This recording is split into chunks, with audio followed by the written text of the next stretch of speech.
एका महिलेचा व्हिडिओ सध्या सोशल मीडियावरती व्हायरल होत आहे। या महिलेने सर्व सीमा ओलांडल्या आहेत। जवळपास 380 फूट खोल दरीत ती डोकवून बघत होती। व्हिडिओ नक्की काय बघा, चॅनलवरती नवीन असाल तर जरूर सबस्क्राइब करा। व्हिक्टोरियाच्या धबधब्याच्या उंच टोकावर खतरनाक स्टंटबाजी करताना एक तरुणीचा व्हिडिओ सध्या व्हायरल होत आहे। जगातील सर्वात मोठ्या धबधब्यांपैकी एक असणाऱ्या व्हिक्टोरिया धबधब्याचा थरारक व्हिडिओ सोशल मीडियावरती तुफान व्हायरल होतोय। झांबिया झिम्बाब्वे सीमेवर असणाऱ्या या धबधब्यावर एक तरुणीने उंच टोकावर जाऊन पाण्यात पोहण्याचा जीव घेणा खेळ केला आहे। हा संपूर्ण थरार कॅमेऱ्यात कैद झाला असून इंटरनेटवर व्हिडिओ सध्या चांगलाच व्हायरल होत आहे।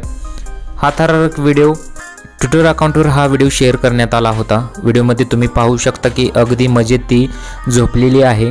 पाण्याचा प्रवाह आहे तरी तिला भीती वाटत नाही, तरी सुद्धा ती इथं असा जीव घेणा स्टंट करत आहे। या व्हिडिओला अनेक नेटकऱ्यांच्या कमेंट्स आलेल्या आहेत। सध्या सोशल मीडियावरती हा व्हिडिओ चांगलाच व्हायरल होत आहे।